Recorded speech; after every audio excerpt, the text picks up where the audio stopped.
I mean, it's as British Fish and as chips. British food come. Fish and chips, one of the best things I ever created, man. Whoever made it, fish and chips is amazing, bro. Look at this. Yo, what's going on, you guys? Today we have London Food Guide. 15 best places to eat in London. As you guys know, I've never been to London. I've never been to the UK. But I would love to go, man. I would love to go. I would love to see all the greenery. I would love to see all the castles. I would love to see all the history that you guys have, man. And when I do eventually go, I would need places to eat. So if you know me, I love to eat, man. I love good food. So that's why we're watching this video.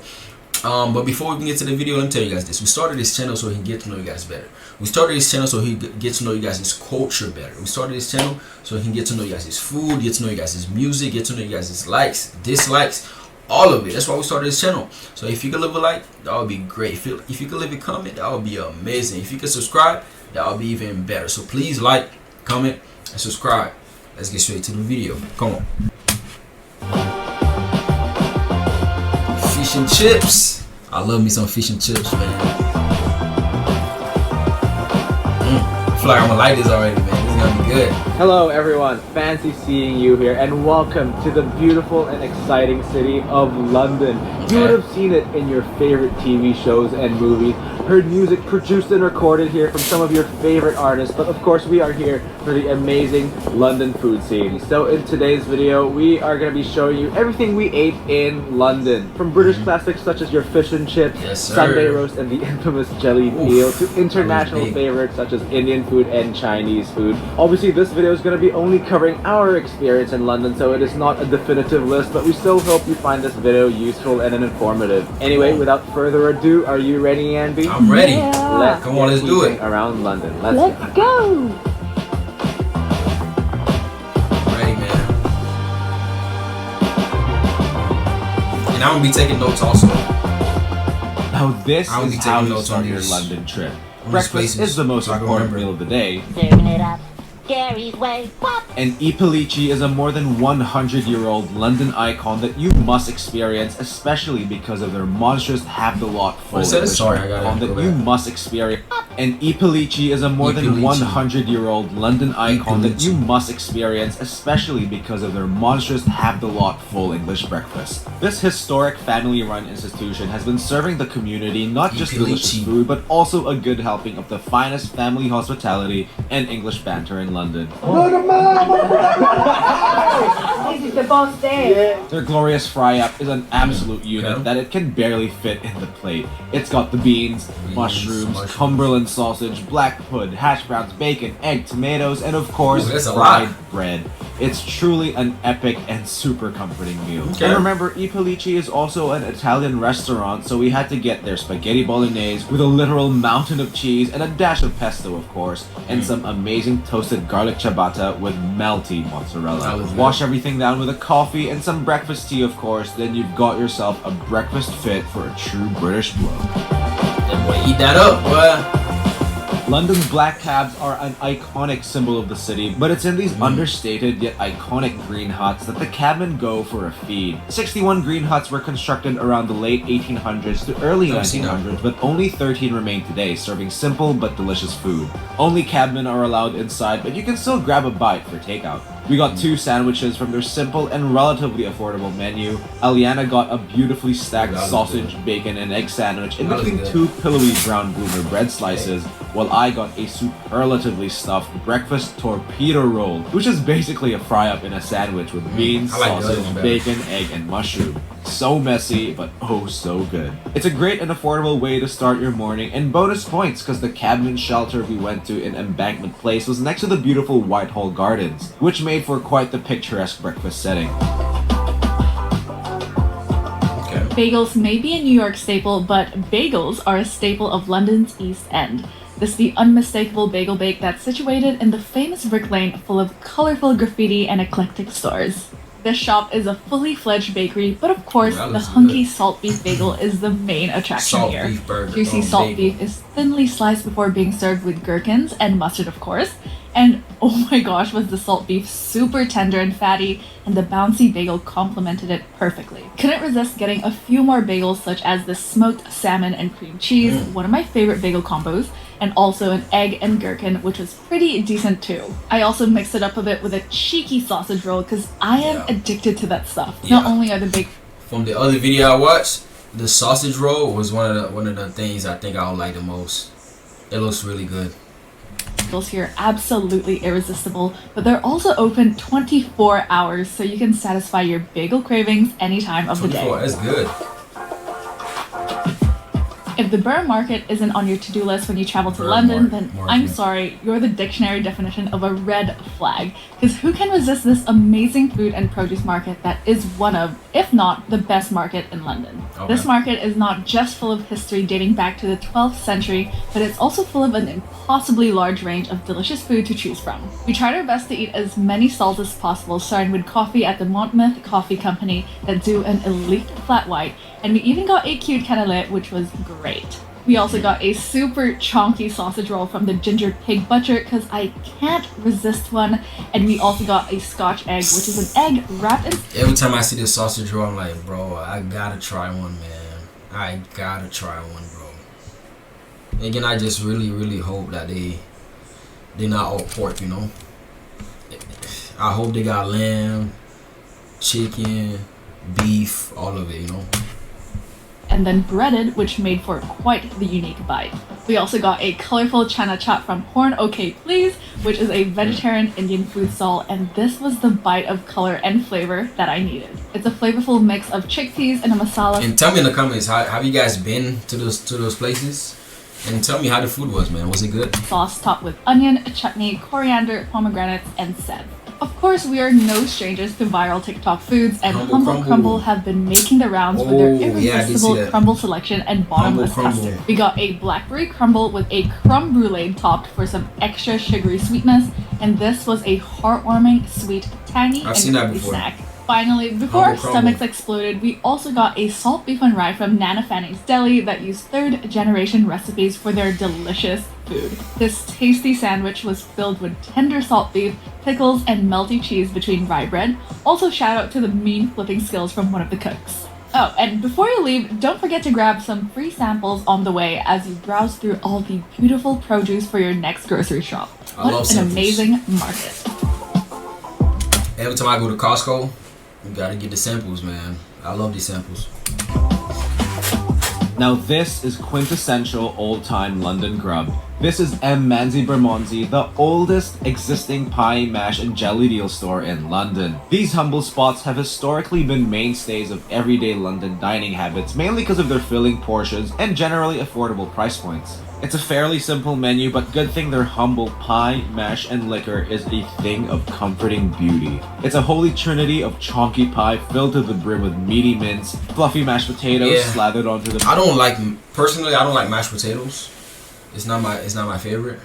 So I don't know about that spot right here. Plate, and of course the green parsley liquor. And no, this liquor does not in fact contain alcohol. My inner Filipino as well felt a deep connection to this dish too, because I love that they encourage a good dash of vinegar to liven that dish up. I thought that was alcohol, man. I'm like, why are you adding alcohol to that? That's crazy. Probably more. That was funny. Yeah, that's malt vinegar. But of course, you cannot leave without at least trying their notorious jellied eels. It's basically eels preserved in a spice stock that's set into a jelly. It's definitely nowhere near as repulsive as some people suggest, and just tastes like any other preserved fish. And of course, this don't look good to me, man. Have you guys tried it? How is it? Tell me in the comments, please, man, because this don't look good to me personally. I never had it. To load up that vinegar. Wash it down with a glass of sarsaparilla and you've got yourself a delicious bite of London history. Nah, for me, man, I'm very picky when it comes to food, man. Like if it don't look good to me, it's hard for me to try it.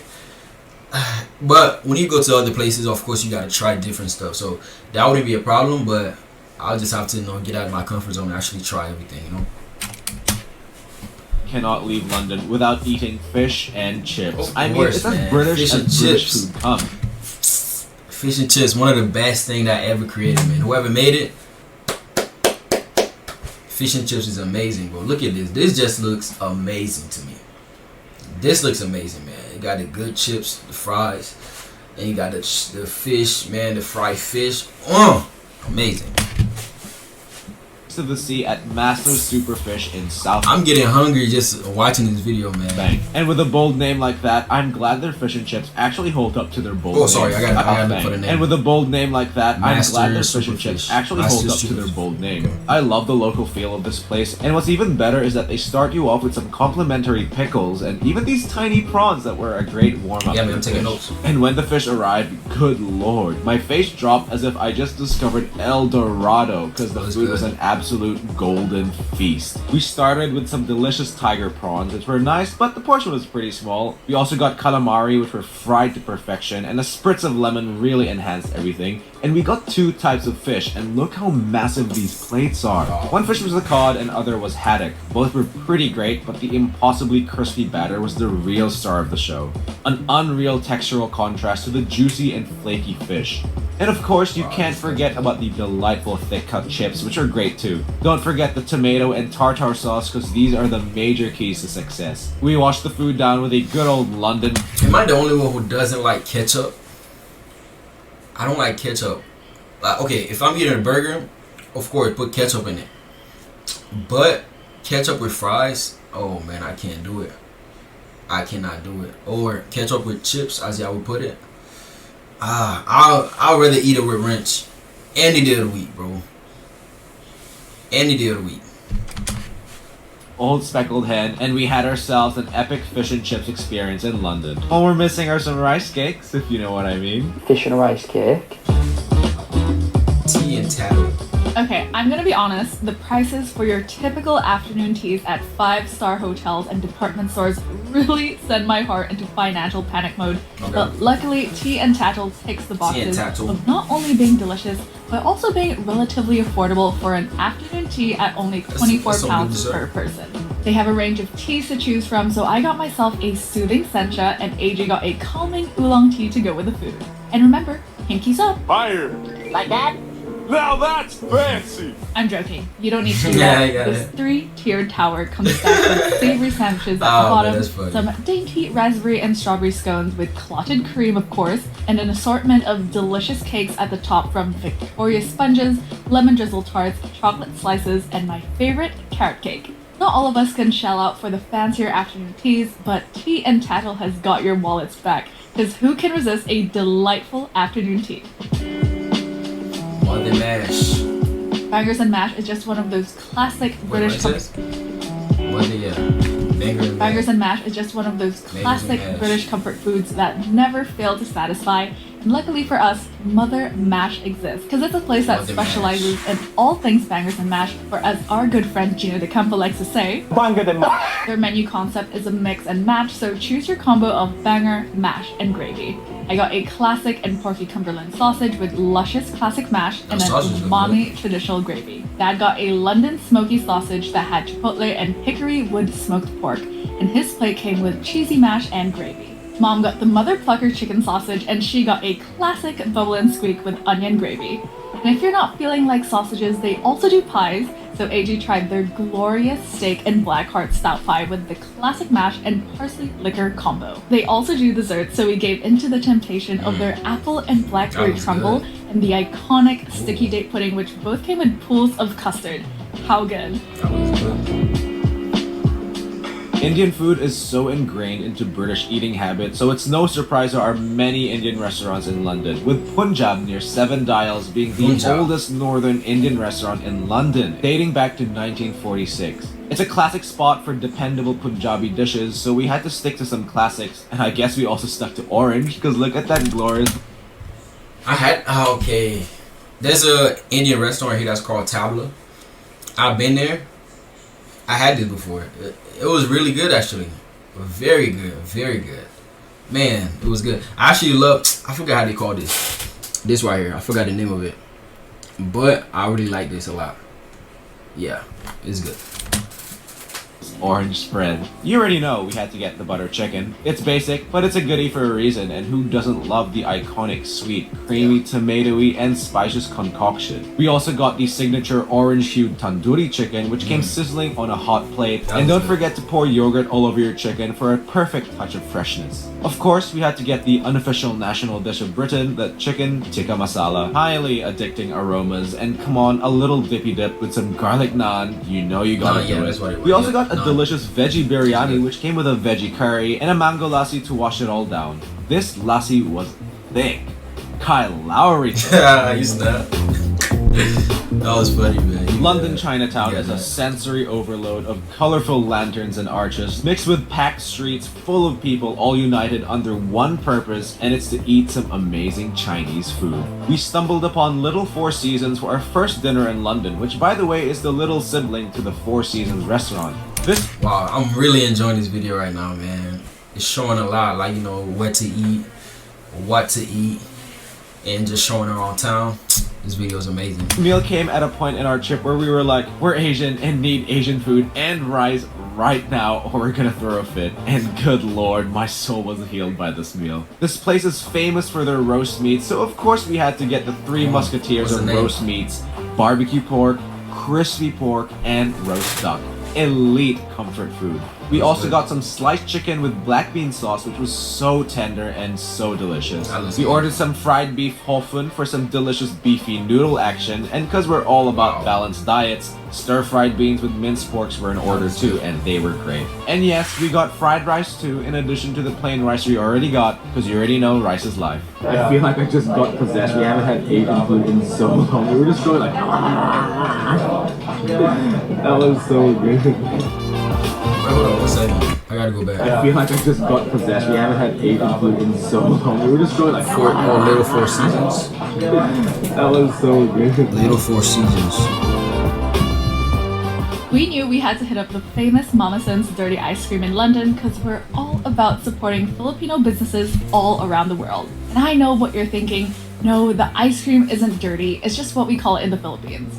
They've won a bunch of awards for their ice cream, which we loved so much that we had to go twice despite it being so cold in London. We got their calamansi and black buko ice cream flavors, and oh my. What are you guys' favorite ice cream flavors, man? I'm gonna tell you mine. Yeah, I guess I'm gonna tell you anyways. Mine is cookies and cream. Easy. Best ice cream ever. You can't debate that. Made my face pucker up because it was so sour in a good way. I know somebody in the comments gonna say, what's that thing called? Mint chocolate. Oh my goodness, this is bad. Mint chocolate is probably the worst ice cream ever, bro. The black buko as well was so creamy and perfectly coconutty. They also do a bunch of Filipino desserts like their signature bilog, which is basically pandesal filled. Actually, mint chocolate is not that bad. Mint chocolate is not that bad, but cookies and cream still the best. With a luscious ube ice cream as well as a buko pie, that looks which really we good. Of course had to top with cheese ice cream. Yes, cheese ice cream is an elite flavor, so don't knock it till you try it. And to counteract all the sweets, we grabbed their calamansi aid, which again, super sour, but really nice to go with the sweet dessert.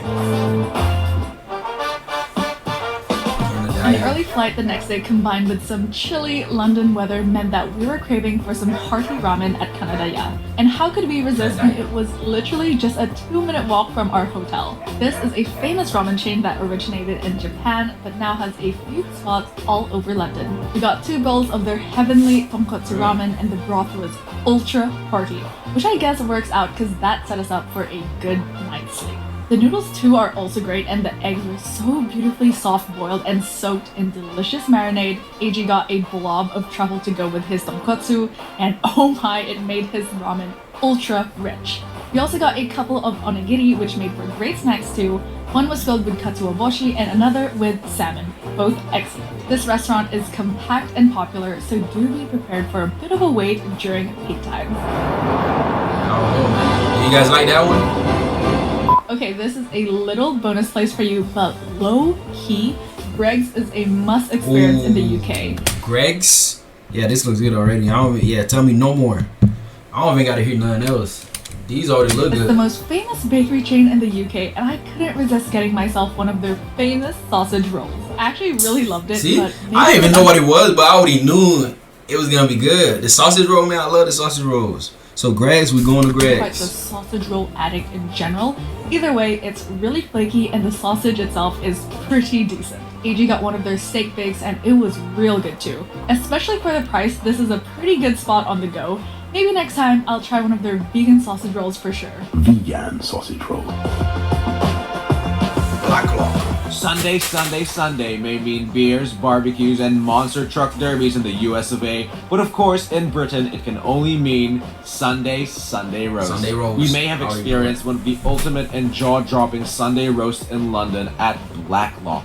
They've got a few locations around London, but we visited the one in Shoreditch. We were That's on a a mission big to plate. try out their behemoth all-in Sunday roast, and my jaw almost detached itself from my face when this beast landed on our table, Wow. especially considering we ordered a roast for 3 people, not 4. But first, a drink for myself, and I got a refreshing cocktail from their weekly special. We also saw pig face on the menu and immediately had to get this bad boy on toast. Don't forget to pour that gravy too, because this was an elite bite. Anyway, their roast comes with pork, lamb, and beef, all of which are aged, and comes with sauces to accompany each meat. It's got puffy Yorkshire pudding, potatoes, all the trimmings of course, and even some veggies for balance. It's so fun slowly picking this delicious roast apart. And the best part about this is their luscious gravy is bottomless. So go crazy, cause this roast is crazy. But not as crazy as loading up your plate at Toby's, am I right? Quick stop at Toby's and load up that plate. That's big. That's a lot.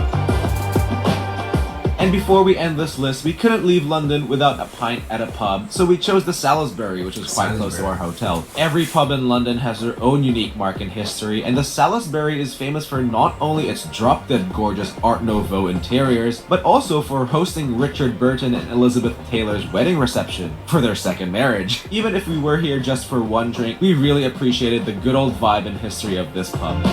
Yeah.